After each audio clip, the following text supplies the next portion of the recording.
लोग जो है वो 10th स्टैंडर्ड का जो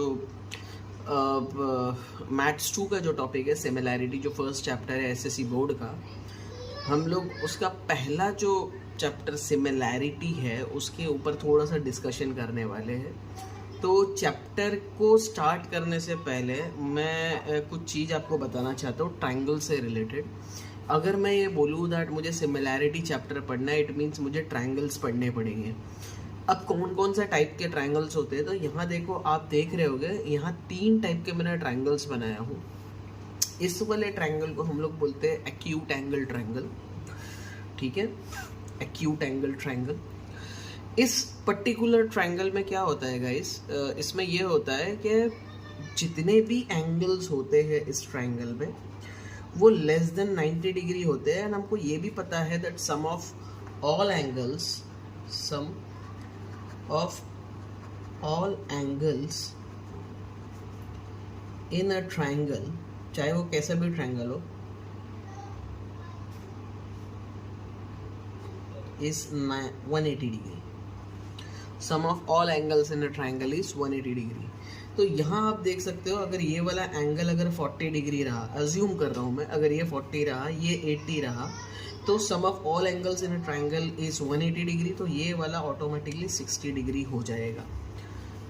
तो ये जो एंगल है जिसके अंदर कोई भी एंगल 90 डिग्री से ज़्यादा नहीं है, it is less than 90 degree, so इसको हम लोग बोलेंगे एक्यूट एंगल, जहाँ एंगल जो होता है it is less than 90 degree. Now if we talk about second वाला ट्रायंगल जिसको हम लोग बोलते हैं ऑब्ट्यूज एंगल ट्रायंगल, इसके अंदर कोई एक एंगल जो होता है ना इसका, वो ग्रेटर देन 90 डिग्री होता है। The angle is greater than 90 degree. तो ऐसा कोई अगर कभी ट्रायंगल होगा तो हम उसको बोलेंगे ऑब्ट्यूज एंगल ट्रायंगल। थर्ड जो ट्रायंगल है उसको हम लोग बोलते हैं राइट एंगल ट्रायंगल, जिसका कोई एक एंगल जो है वो 90 डिग्री होता है। जब कोई एक एंगल 90 डिग्री होगा तो मैं ये बोलूँगा that this will be the right angle triangle. 3 type के ट्रायंगल्स मैंने आपको बता दिया। अब ट्रायंगल्स के अंदर अगर मुझे इस पर्टिकुलर ट्रायंगल का एरिया निकालना है, तो एरिया ऑफ ट्रायंगल को का फॉर्मूला जो होता है, एरिया ऑफ ट्रायंगल जो फॉर्मूला होता है एरिया ऑफ ट्रायंगल का, that is half into base into height. ये फॉर्मूला है एरिया ऑफ ट्रायंगल का। एरिया ऑफ ट्रायंगल मतलब ये जो पर्टिकुलर ट्रायंगल का जो अंदर का पूरा एरिया है वो कितना है, तो उसके लिए हमारे पास एक फॉर्मूला है which is half into base into height. Now अब यहाँ आता है बेस और यहाँ आता है हाइट।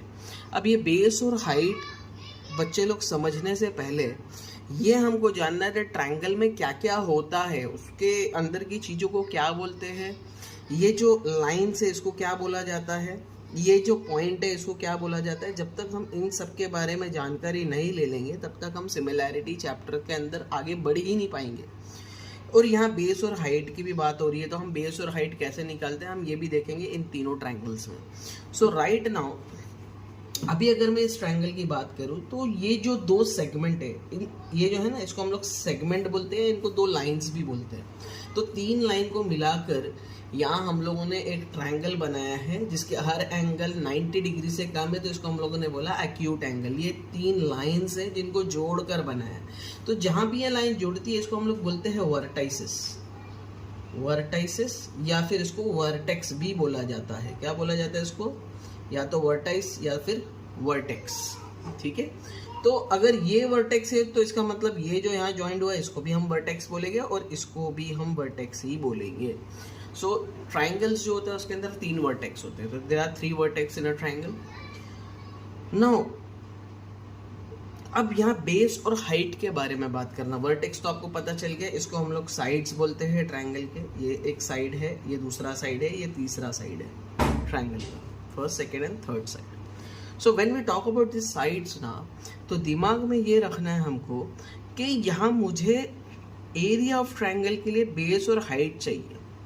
बेस और हाइट मुझे चाहिए, तो गाइज हम क्या करेंगे, हम ये मानेंगे दैट जो बेस होता है, assume that this is base.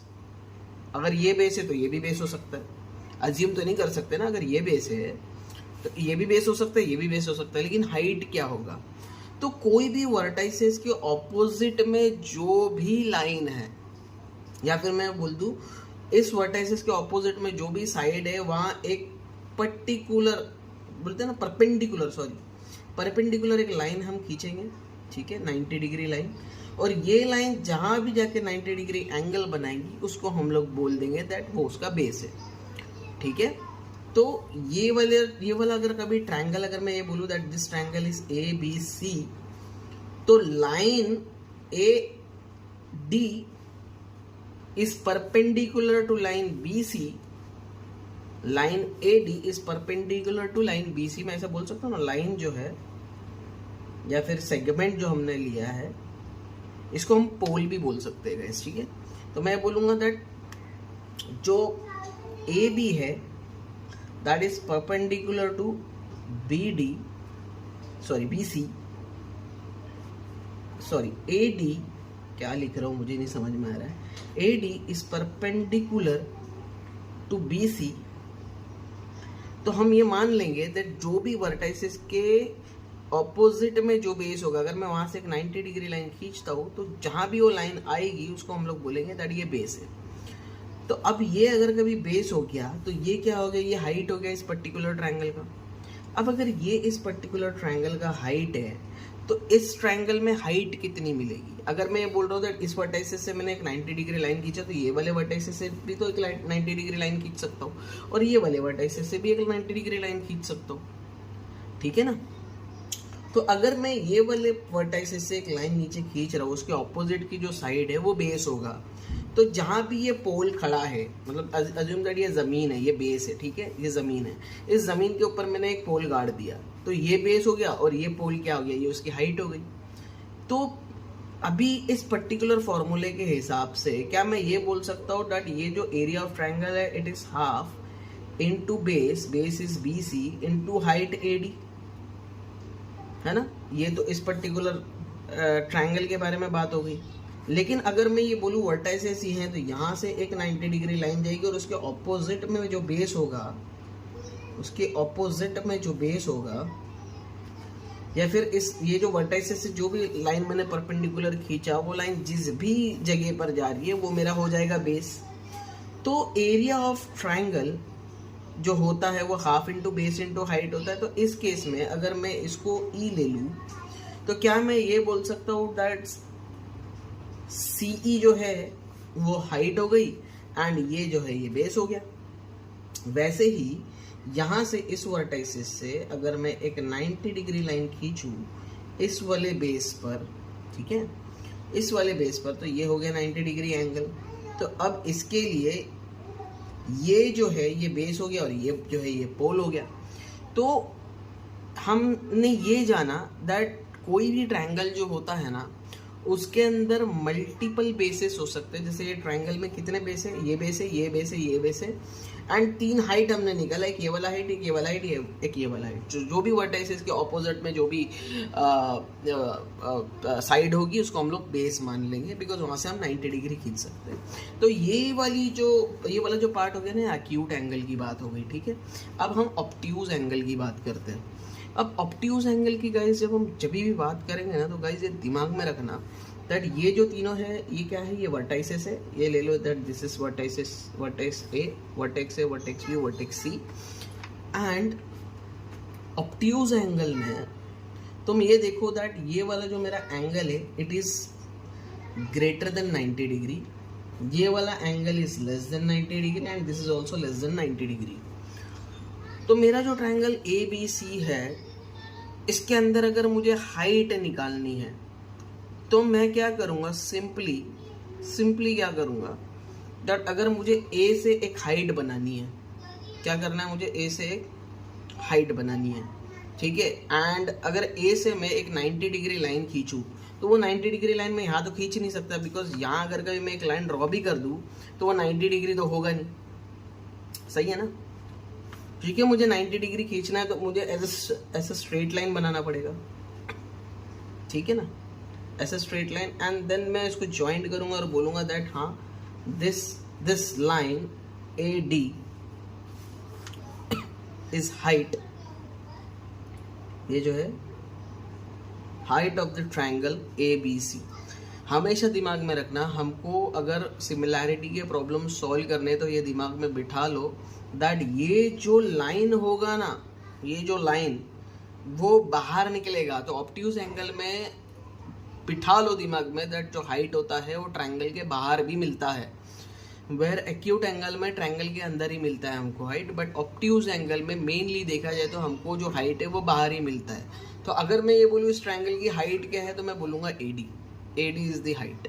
अगर मैं ट्रायंगल ABC की बात कर रहा हूँ तो उसका जो हाइट है वो AD होगा। अब एरिया ऑफ ट्रायंगल क्या बोलते हैं, half into base into height. तो half into base into height की बात करूं तो ये हाफ तो मैंने ऐसे लिख दिया ना, what will be the base, base will be BC, यही बेस है ना, बिकॉज यही तो 90 डिग्री एंगल बनाया है।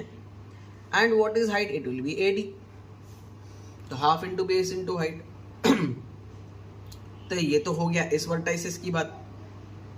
अगर मैं इस पर्टिकुलर वर्टाइसिस की बात करूं तो यहां से 90 डिग्री क्या होगा, बताओ जरा क्या होगा 90 डिग्री, और इसके लिए 90 डिग्री क्या होगा इस पर्टिकुलर वर्टाइसिस के लिए। तो अगर मैं इस वर्टाइसिस की बात करूं तो यहां से 90 डिग्री तो मुझे यहां मिल रहा है। तो ये पर्टिकुलर वर्टाइसिस के लिए ये जो हो जाएगा ये बेस हो जाएगा और ये हो जाएगी इसकी हाइट। ठीक है, समझा गाइस? चलो अब तीसरा आता है हमारा राइट एंगल ट्रायंगल। इस राइट एंगल ट्रायंगल की जब मैं बात करूं तो यहां भी जो एरिया लगेगा ना, area of triangle is again half into base into height. तो अगर मैं ये बोलूं दैट इस वाले पर्टिकुलर वर्टाइसिस से ये ABC जो ट्रायंगल है इसका ये अगर वर्टाइस है या वर्टेक्स है, यहाँ से 90 डिग्री लाइन में खींचूंगा तो वो मेरा बेस होगा।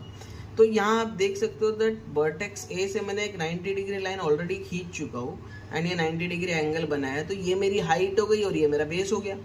तो क्या होगा फटाफट बताओ बच्चा लोग, हाफ इंटू बेस क्या होगा BC, बिकॉज ये बेस है, ये 90 डिग्री लाइन तो A से ऑलरेडी खींची हुई है, इंटू हाइट क्या होगा AB। अब अगर कहीं मैं इस वर्टाइसिस की बात करूं, इस पर्टिकुलर वर्टाइसिस से, तो यहां से मुझे 90 डिग्री लाइन खींचना है। तो जब मैं यहां से 90 डिग्री लाइन खींचूंगा, है ना, 90 डिग्री लाइन खींचूंगा तो यही आएगी 90 डिग्री लाइन पूरी। जब यही 90 डिग्री लाइन आ रही है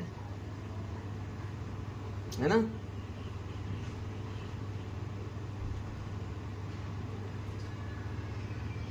नहीं यहां से मैं अगर कभी लाइन खींचूंगा तो ये 90 डिग्री लाइन यहाँ आएगी। ठीक है ना, इसके ऑपोजिट वाला जो साइड है उसको ही हम लोग बेस मानते हैं ना। तो यहाँ से मैंने लाइन यहाँ खींच दिया, जब मैंने यहाँ से लाइन यहाँ खींचा तो ये वाला हो गया बेस और ये हो गया हाइट। बट अगर यहाँ से मैं इस पर्टिकुलर वर्टाइसिस की बात करूँ, यहाँ से 90 डिग्री लाइन खींचना है तो ये हो गया 90 डिग्री, तो इस वर्टाइसिस के लिए ये बेस हो गया। ठीक है, एंड ये जो है ये हाइट हो गया। So this is how we represent acute angle, obtuse angle and right angle triangle.